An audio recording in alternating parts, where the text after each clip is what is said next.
Assalamualaikum warahmatullahi wabarakatuh. Alhamdulillah, hari ini kita kembali lagi bersilaturahim dalam program Khasanah Islam bersama dengan Imam Besar Masjid Istiqlal Profesor Dr. Nazaruddin Umar. Memasuki bulan suci Ramadan, alhamdulillah pula kita masih diberikan kepanjangan umur dan diizinkan Allah untuk bertemu dengan Ramadan. Begitu besar harapan kita untuk bisa menjadikan bulan Ramadan ini menjadi madrasah terbaik bagi kita. Sebagai umat muslim, hari ini seperti biasa guru kita sudah hadir untuk membahas tema kita yang insya Allah akan menambah keimanan kita, yaitu bagaimana kita memaknai esensi sabar, syukur, ikhlas, dan belas kasih. Dan ini semua ada di dalam makna di dalam pelaksanaan ibadah saum di bulan Ramadan ini. Langsung saja kita temui guru kita, Profesor Dr. Nazaruddin Umar. Assalamualaikum warahmatullahi wabarakatuh, Prof. Waalaikumsalam warahmatullahi wabarakatuh. Masya Allah. Alhamdulillah, senang sekali bisa berjumpa lagi dalam bulan suci Ramadan. Alhamdulillah, Prof. Alhamdulillah. Ya. Alhamdulillah. Dan kita sudah boleh copot masker ya, Prof ya. Ya. Udah lewat protokol kesehatan dulu. Dan baru juga di ini PCR. Sehat ya, Prof ya. Insya Allah, Prof. Alhamdulillah. Prof, izin untuk bahasan yang kali ini kita akan lebih menggali lebih dalam, Prof, tentang esensi melaksanakan saum di bulan Ramadan. Katanya meningkatkan diri kita dari orang beriman menjadi orang yang bertakwa. Di dalamnya ada sabar, syukur, ikhlas, ada juga meningkatkan empati terhadap masyarakat sekitar. Untuk itu waktu dan tempat. Baik. Silakan, Prof. Kontrak, Prof.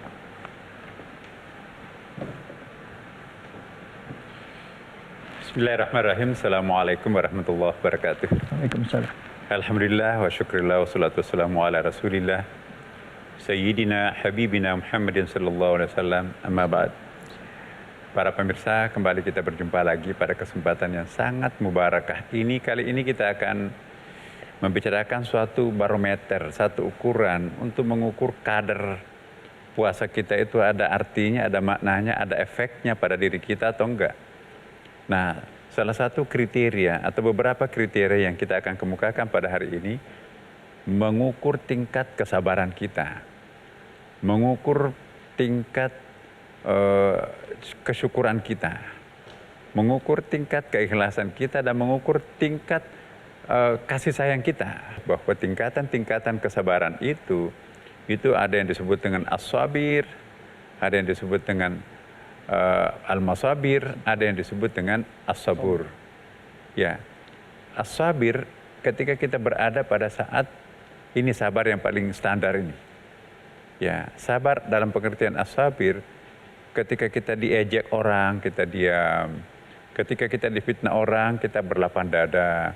Ketika kita tidak dipromosi, orang lain dipromosi, kita bisa mengatakan pasti ada hikmahnya. Jadi ada semacam ketenangan, tidak ada gejolak. Itu wujud daripada kesabaran. Dan ini insya Allah sabar ini sudah lumayan, tapi masih ada tingkatan kesabaran di atasnya. Kesabaran yang lebih tinggi ialah al-masabir. Kalau al-masabir itu betul-betul nggak ada efeknya. Kalau yang tadi itu ya mungkin ada kecewanya sedikit, tapi sudah mampu menahan diri. Sudah tidak mempertontonkan wajah yang kerut, wajah yang tidak simpati, dan wajah yang marah terhadap orang-orang lain. Ya, kalau ini, alhamdulillah, ini yang terbaik buat aku. Ya, jadi kalau kita misalnya begini, saya sudah maafkan, tapi saya tidak bisa melupakan. Itu baru sabir, belum sampai kepada masabir. Kalau kita sudah mengatakan bahwa, ya, kita kembali ke titik nol lah, nggak ada lagi persoalan. Jadi kita sepertinya nggak mempan, ya. Orang-orang seperti ini benar-benar tidak ada efeknya apapun orang katakan terhadap dirinya, ya, termasuk memfitnahnya. Nah, orang seperti ini sudah berada pada makam masabir. Tapi ada di atasnya lagi as-sabur.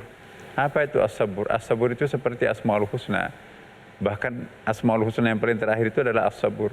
As-sabur itu betul-betul ketika kita mencontoh sifat kesabarannya Allah Subhanahu wa taala.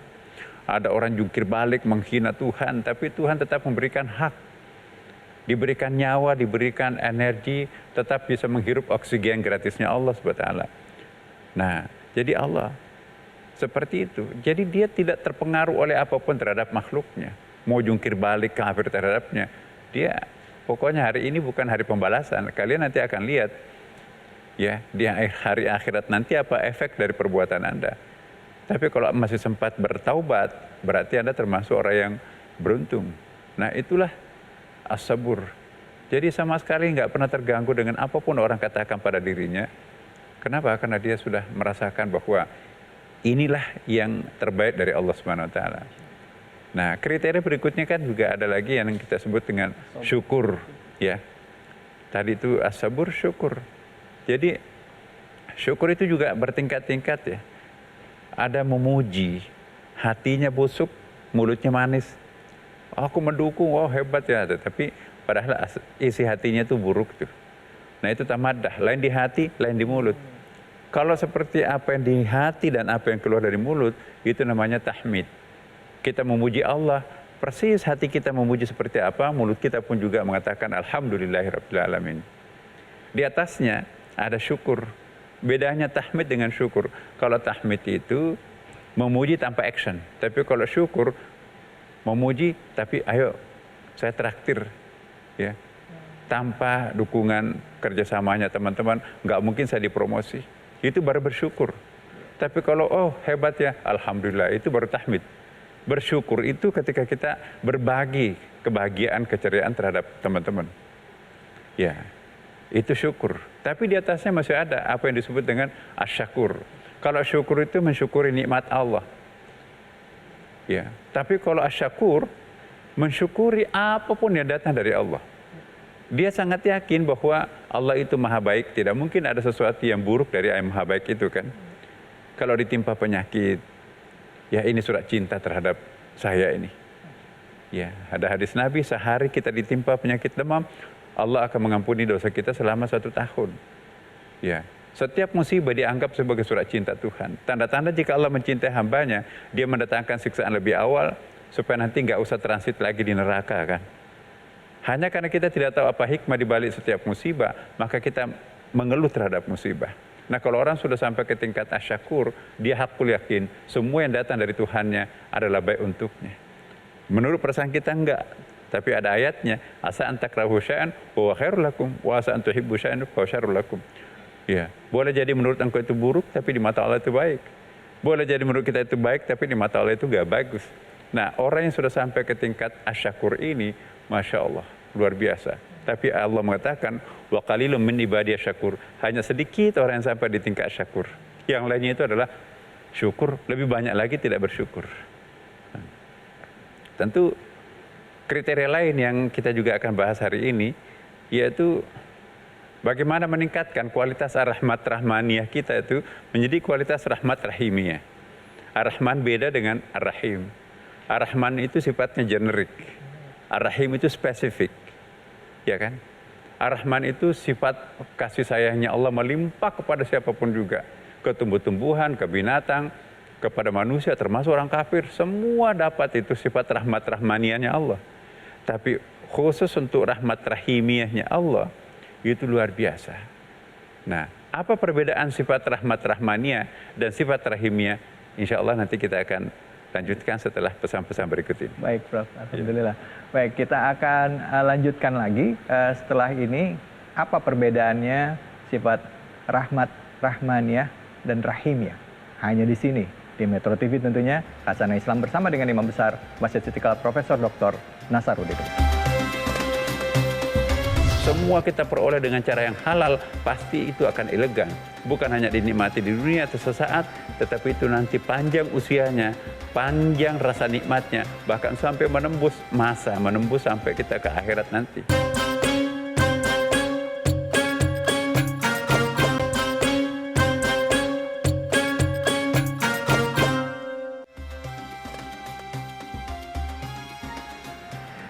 Sebagai umat muslim, pada saat kita melakukan setiap amal soleh, insya Allah harus diawali dengan mengucapkan bismillah.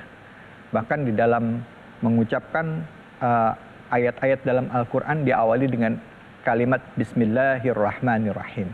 Buat Anda yang baru bergabung, kita bahas tadi tentang esensi melaksanakan saum di bulan Ramadan. Nah, apa hubungannya dengan yang saya sampaikan ini? Karena ini bisa jadi knowledge tambahan bagi kita, ilmu tambahan bagi kita untuk bisa lebih paham tentang rahmat dari rahmaniyah dan rahimiyah. Untuk itu silakan Prof dilanjutkan. Ya, baik para pemirsa. Ada dua kualitas rahmat ya. Ada rahmat rahmaniyah, ada rahmat rahimiyah. Ya, memang intinya Al-Quran itu kan Rahman Ar-Rahim ini. Ya, bahkan dikatakan begitu kalau dalam bukunya Ibnu Arabi itu Rahman Rahim itu adalah Ummus Sifah atau Ummahatul Asma. Induknya semua nama di antara 99 nama itu adalah Ar-Rahman Rahim. Maka itu yang pertama itu adalah Ar-Rahman Ar-Rahim. Nah, kebetulan dari Ar-Rahman Ar-Rahim ini berasal dari satu akar kata yang sama, yaitu Raha dan Mim atau Rahimah. Nah, Rahimah itu apa artinya? Yaitu cinta sebetulnya.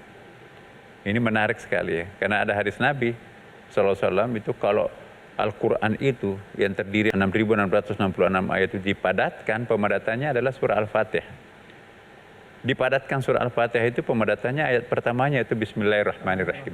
Jika ini dipadatkan, di situ kita akan menjumpai induknya Asmaul Husna, Ar-Rahmanir-Rahim, yang berasal dari kata rahimah, artinya cinta. Jadi bayangkan para pemirsa, kalau 6.666 ayat itu diperas, dipadatkan menjadi satu kata, maka pemadatannya itu adalah cinta. Jadi Quran itu cinta sebetulnya, kitab cinta. Nah, agak sedikit berbeda kalau ada orang memperkenalkan Al-Quran tetapi menonjolkan kemurkaan, kemarahan, kekerasan. Itu kayaknya agak bertolak belakang dengan apa yang disebut dengan tadi cinta itu kan. Nah, bayangkan setiap surah itu diawali Bismillahirrahmanirrahim, kecuali surah At-Taubah karena isinya memang penuh dengan peperangan di situ itu. Bahkan Allah berbicara tentang neraka pun ya tetap mengawali surahnya itu dengan Bismillahirrahmanirrahim. Jadi ada ulama yang mengatakan bahwa neraka itu pun juga adalah wujud rasa cintanya Allah terhadap hambanya. Jadi karena Allah mencintai hambanya, maka dia masukkan orang itu ke neraka. Kenapa? Orang tidak mungkin bisa merasakan surga secara sempurna kalau dia terbebani dengan dosa masa lampau. Loh, kok aku sekamar dengan Nabi? Loh, aku sama nikmatnya dengan Nabi. Para wali yang mereka setengah mati dulu di dunia itu berkorban untuk jalan Allah. Aku setengah mati berdosa juga di dunia, tapi aku dapat kenikmatan seperti ini. Orang seperti itu pasti dia tidak akan sempurna merasakan nikmatnya surga. Dia terbebani, jadi guilty feeling aja.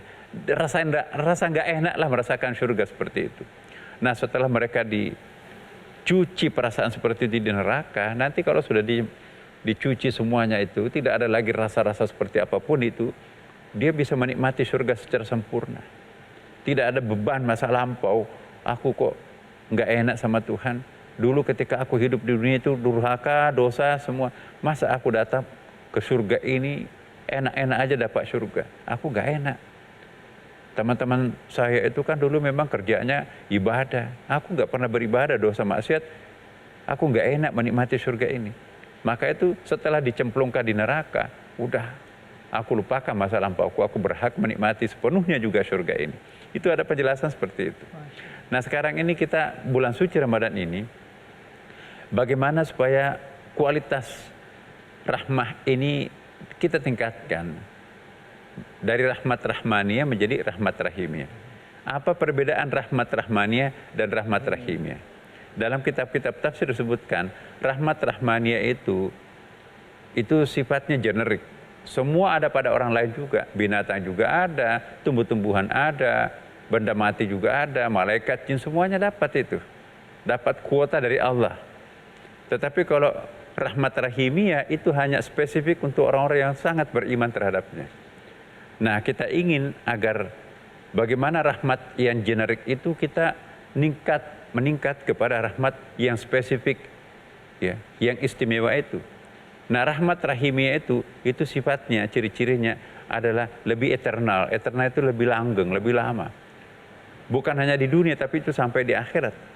Kalau rahmat rahmaniyah itu mungkin hanya 1 tahun, tiba-tiba dicopot dari jabatannya dengan cara-cara yang sangat kasar gitu kan. Itu rahmat rahmaniyah. Ya, mungkin masih ingin mendapatkan sesuatu itu, tapi udah selesai.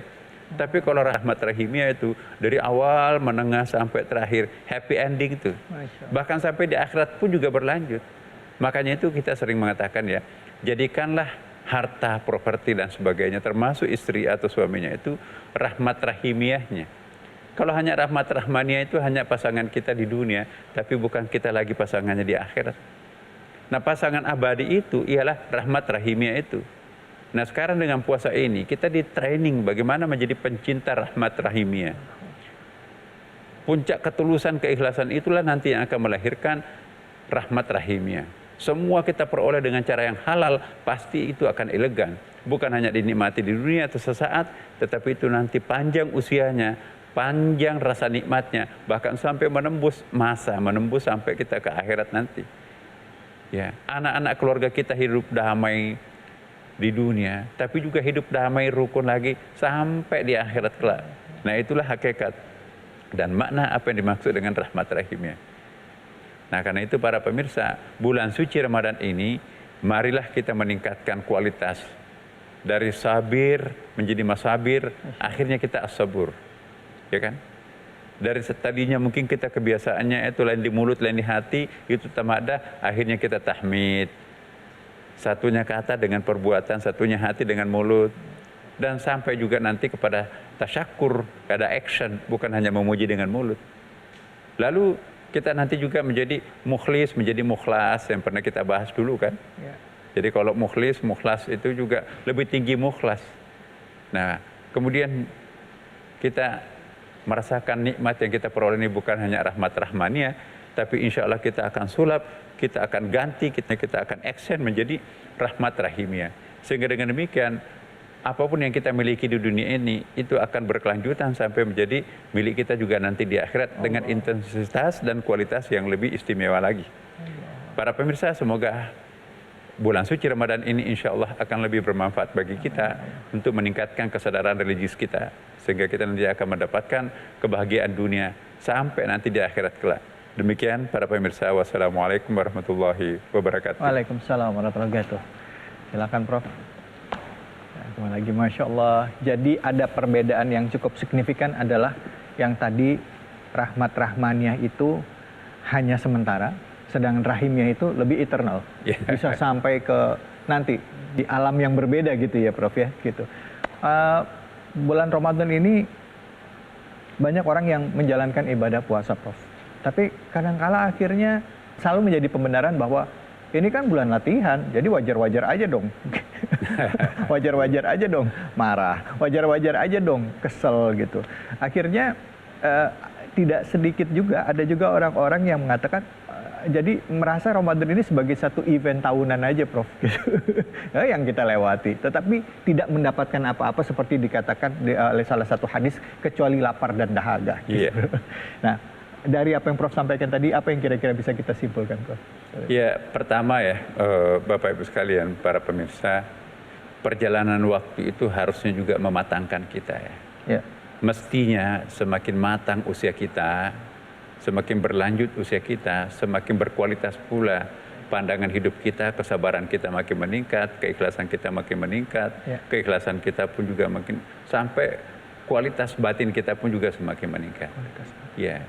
Dan saya kira yang paling penting juga adalah bulan suci Ramadan ini harus kita yakinkan ini Ramadan terbaik di antara yang pernah ada Ramadan kita. Belum tentu kita dapat Ramadan akan datang kan. Baik, Alhamdulillah, terima kasih banyak Prof. Alhamdulillah kita sudah mendapatkan ilmu yang bermanfaat pada hari ini bahwa bulan Ramadan jangan hanya sekedar menahan lapar, dahaga, tapi seperti yang disampaikan, mari kita jadikan Ramadan ini menjadi Ramadan terbaik kita. Kita anggap quote and quote, anggap ini adalah Ramadan terakhir kita. Wallahu a'lam bishawab. Kita nggak tahu umur kita berapa lama. Apakah kita akan ketemu dengan bulan Ramadan? Karena tidak sedikit juga saudara-saudara kita yang bulan lalu masih ketemu dengan kita, tapi menjelang akhir masuk Ramadan, Allah sudah memberikan ketentuan yang lain, tidak bertemu dengan Ramadan.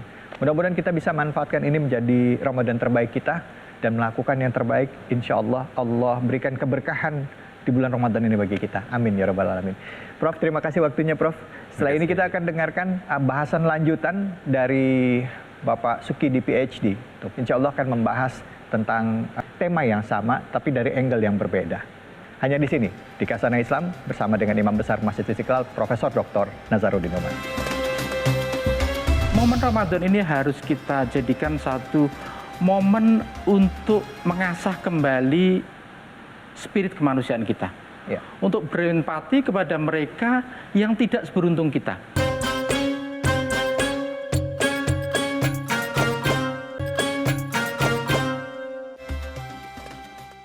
Assalamualaikum warahmatullahi wabarakatuh. Waalaikumsalam.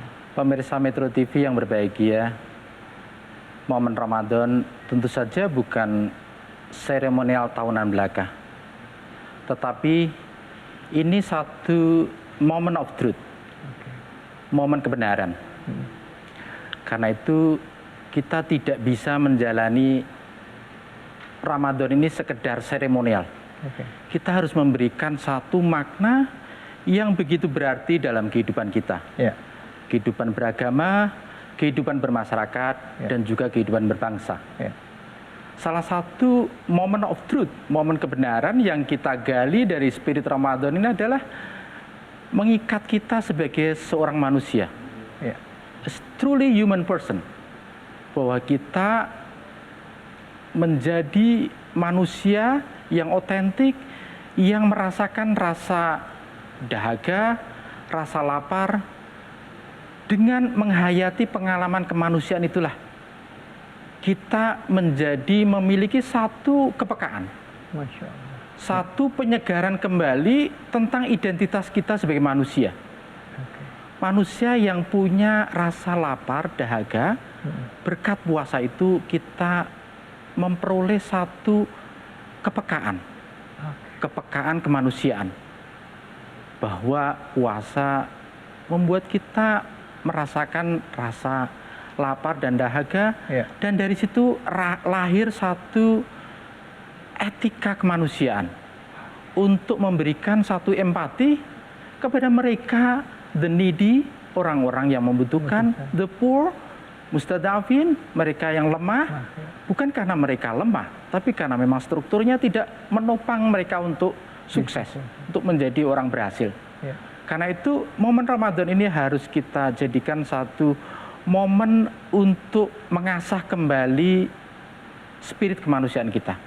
Untuk berempati kepada mereka yang tidak seberuntung kita. Agar kita memiliki satu kepekaan kemanusiaan. Agar kita menjiwai satu spirit yang saya sebut sebagai the ethic of compassion.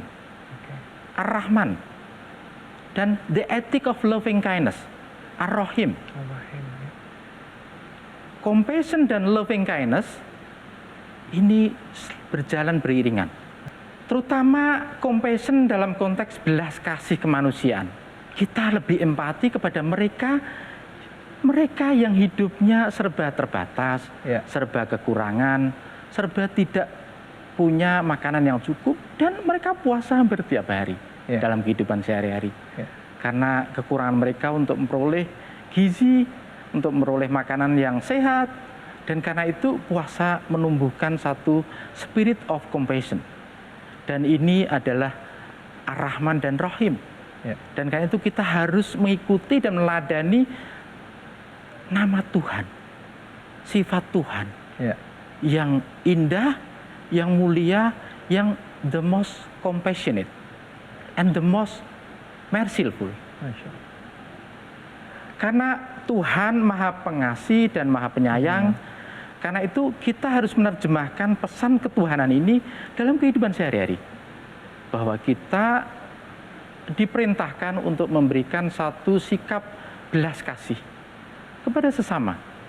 Belas kasih bukan karena kita mengharapkan sesuatu, tapi karena berangkat dari satu ketulusan untuk berbagi kepada sama. Bersikap welas asih kepada sama. Dan mencintai kepada sesama. Sesama ini dalam kategori yang universal, yang inklusif, yang setara. Karena kemanusiaan yang lahir dari spirit Ramadan ini adalah kemanusiaan yang satu dan setara.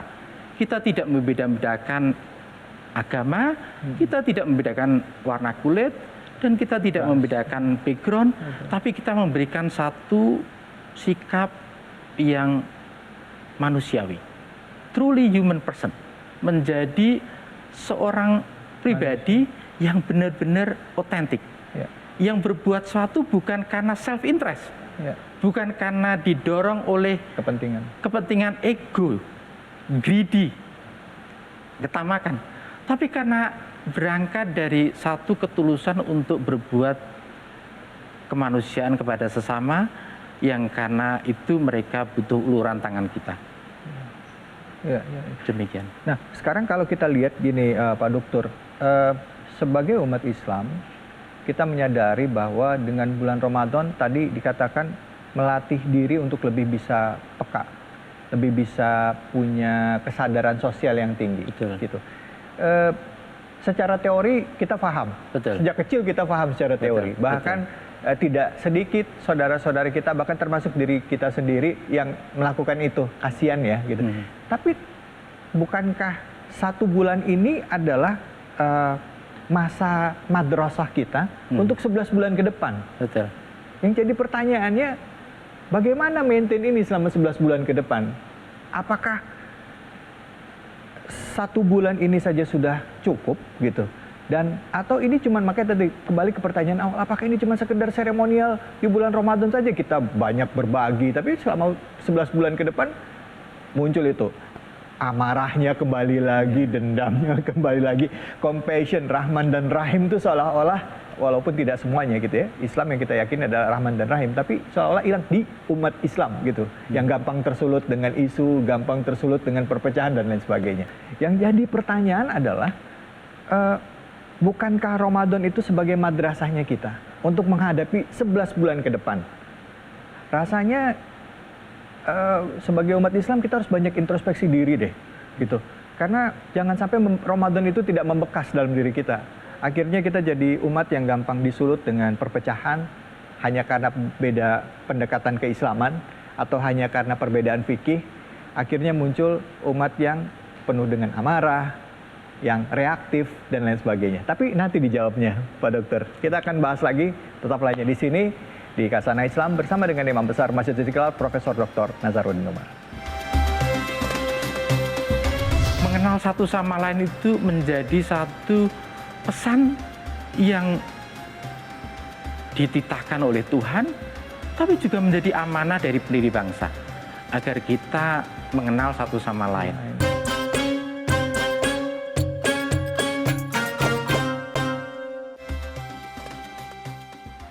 Islam adalah agama yang mengajarkan kita untuk menjadi manusia yang penuh dengan kasih, penuh dengan sifat peduli terhadap sesama. Karena itu tidak salah jika dikatakan bahwa Islam itu mengajarkan rahmatan lil alamin, agama yang menjadi rahmat bagi seluruh alam semesta, tidak hanya kepada manusia, tapi seluruh makhluk ciptaan Allah. Nah, pertanyaan saya tadi ya, ini bulan Ramadan adalah bulan yang disiapkan khusus bagi orang-orang yang beriman. Ya ladzina amanu katanya gitu. Orang yang beriman atau orang yang dianggap beriman ya untuk menjadi orang yang bertakwa. Tapi tidak sedikit lepas dari bulan Ramadan yang dipersiapkan untuk menghadapi 11 bulan ke depan, ini seolah-olah jadi tidak membekas. Akhirnya cerminan umat Islam adalah tidak sedikit umat Islam yang gampang terprovokasi. Umat Islam yang reaktif, yang hanya karena perbedaan pemikiran, perbedaan pendekatan dalam keislaman, perbedaan fikih itu bisa rame. Wah, saya nggak sama dia. Bukannya umat Islam itu satu bangunan, yang satunya tersakiti, yang lain ikut merasakan. Bukannya umat Islam itu satu semuanya. Silakan, Pak Dokter, dijawab. Itu pertanyaan bagus sekali, Mas David. Ya. Terutama karena kita harus meneladani kualitas Ar-Rahman, the compassionate, dan Ar-Rahim, the merciful. Masya Allah. Dan karena itu Nabi diutus Tuhan sebagai rahmat kepada semua. Ya.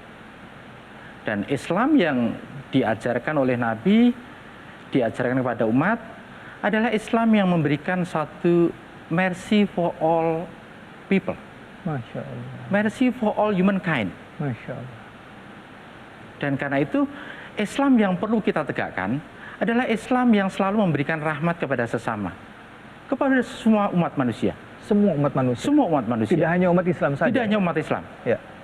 Implikasi sosial dari ini adalah kewajiban kita untuk memberikan satu amal kebajikan, satu sikap belas kasih, satu sikap welas asih, dan satu sikap loving kindness, kasih sayang kepada sesama umat manusia.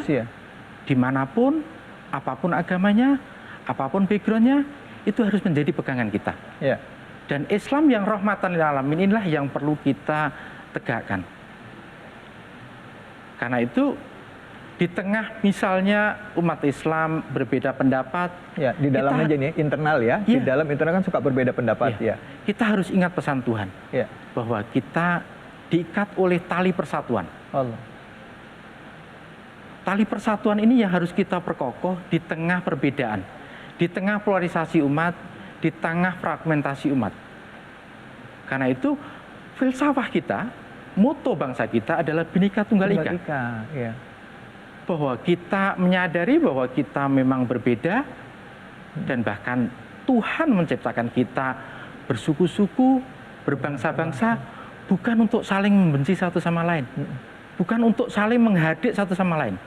Bukan untuk saling memusuhi satu sama lain. But lita'arofu. In order for you to know one another. Agar kalian itu mengenal satu sama lain. Apapun latar belakangnya, apapun rasnya. Betul sekali. Betul sekali. Momen Ramadan ini sebagai momen yang mulia, momen yang indah untuk kita mengenal satu sama lain. Entah itu melalui momen sholat berjamaah, entah itu melalui momen pengajian, tentu dengan protokol kesehatan yang harus kita taati bersama. Mengenal satu sama lain itu menjadi satu pesan yang dititahkan oleh Tuhan, tapi juga menjadi amanah dari pendiri bangsa agar kita mengenal satu sama lain. Karena itu kebinekaan kita, Bhinneka Tunggal Ika, itu tegak karena ada ikhtiar untuk mengenal satu sama lain. Kita kenal, maka kemudian kita sayang. Tetapi sekedar kenal saja tidak cukup, Mas David. Sekedar pengakuan bahwa kita berbeda-beda, berbineka, itu saja tidak cukup. Tidak cukup. Pengakuan terhadap kebinekaan yang menjadi rahmat Tuhan, yang karena itu kita sambut dengan positif, kita sambut dengan optimis, harus disertai dengan sikap yang melibatkan diri pada tanggung jawab keumatan dan kebangsaan. Masya Allah.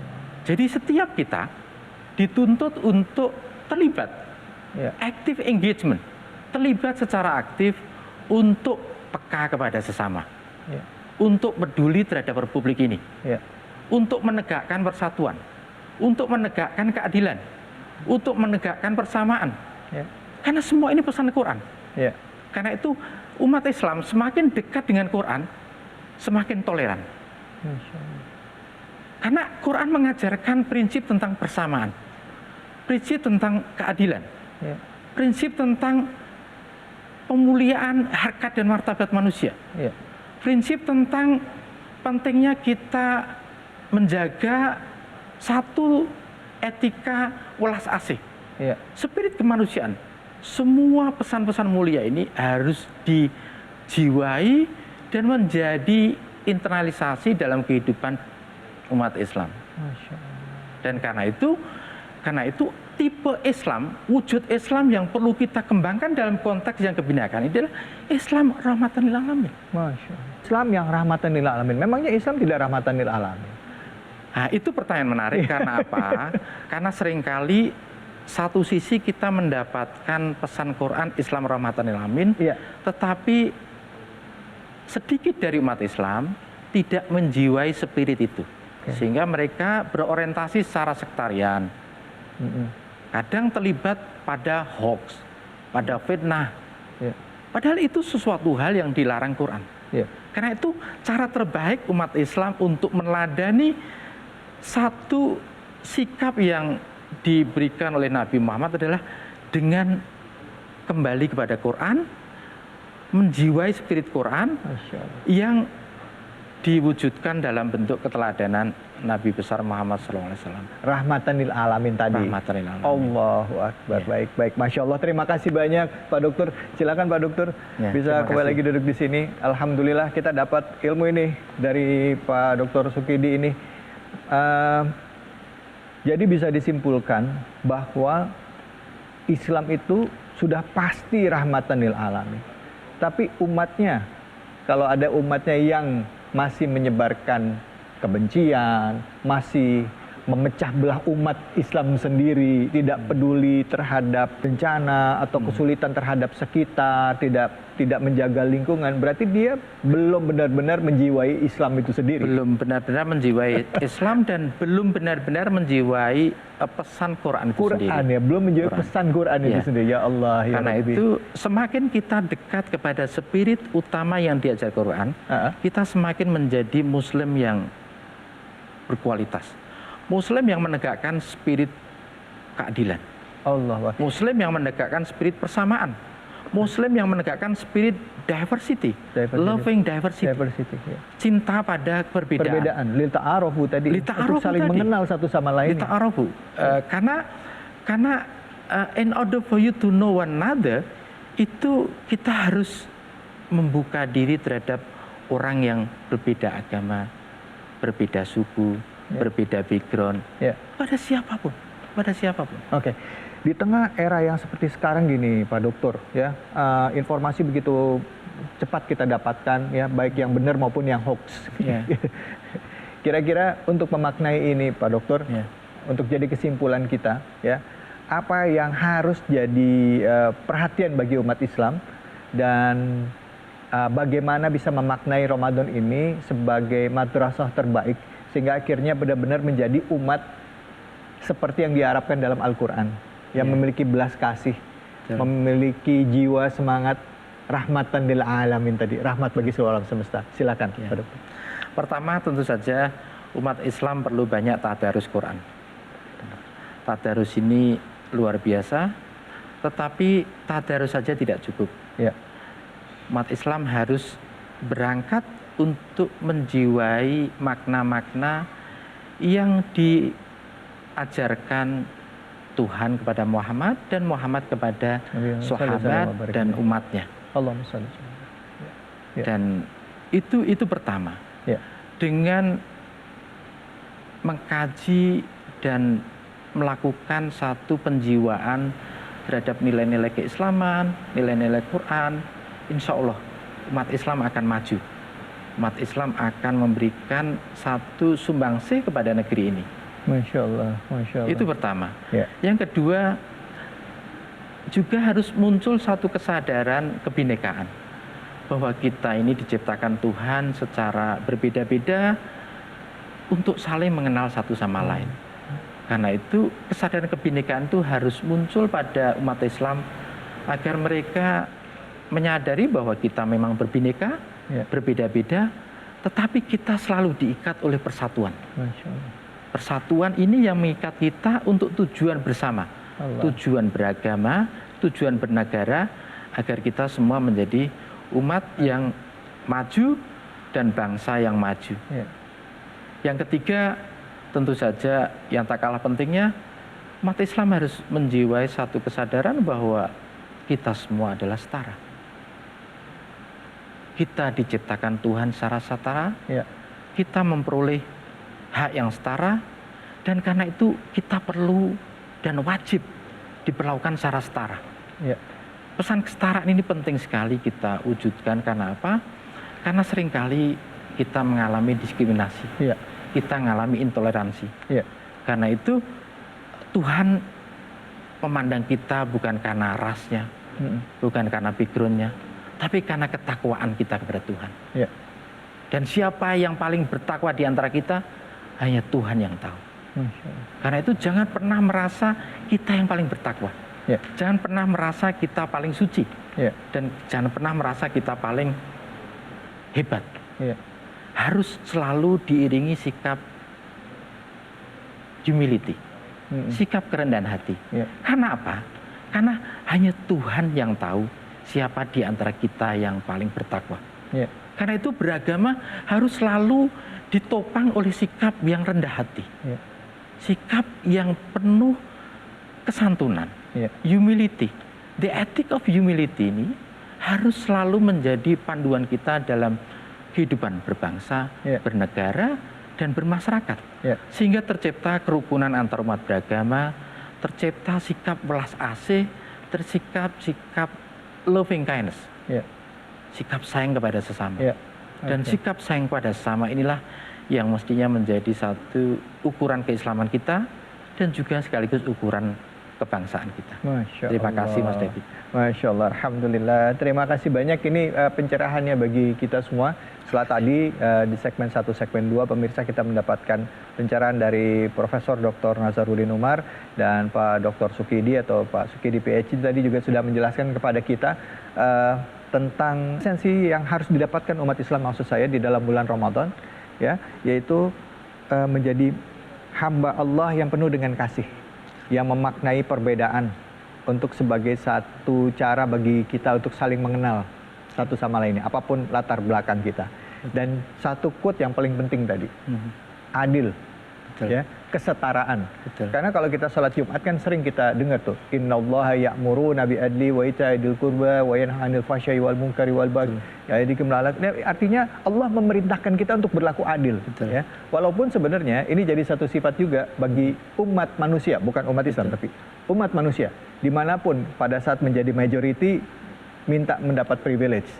Baik itu yang Muslim sebagai majority, agama lain ataupun etnis lain majority, pasti ada meminta privilege. Tapi Allah memerintahkan untuk berlaku adil walaupun berbeda agama, walaupun berbeda pemahaman dengan kita. Masya Allah. Jangan seperti politik belah bambu ya, yang satu diinjek, satu diangkat ya. Terima kasih banyak Pak Dokter. Terima kasih. Ilmunya alhamdulillah. Semoga Allah Subhanahu wa taala memberikan keberkahan kita di bulan suci Ramadan ini, bulan yang penuh dengan berkah, penuh dengan rahmah. Semoga kita bisa mendapatkan hembusan-hembusan rahmat yang Allah berikan bagi hambanya yang mengharapkan kebaikan di bulan suci Ramadan. Dan senantiasa bisa memperbaiki diri kita sehingga kita nanti saatnya kita wafat, kita bisa wafat dalam keadaan husnul khatimah. Saya David Halik, undur diri. Terima kasih banyak Pak Dokter. Terima kasih banyak Ibu-ibu, Bapak-bapak atas perhatiannya dan semua rekan-rekanku. Semoga kita bisa menjalankan saum Ramadan dengan sebaik-baiknya. Saya mohon maaf jika ada kesalahan dan khilafan. Wabillahi taufiq wal hidayah. Assalamualaikum warahmatullahi wabarakatuh.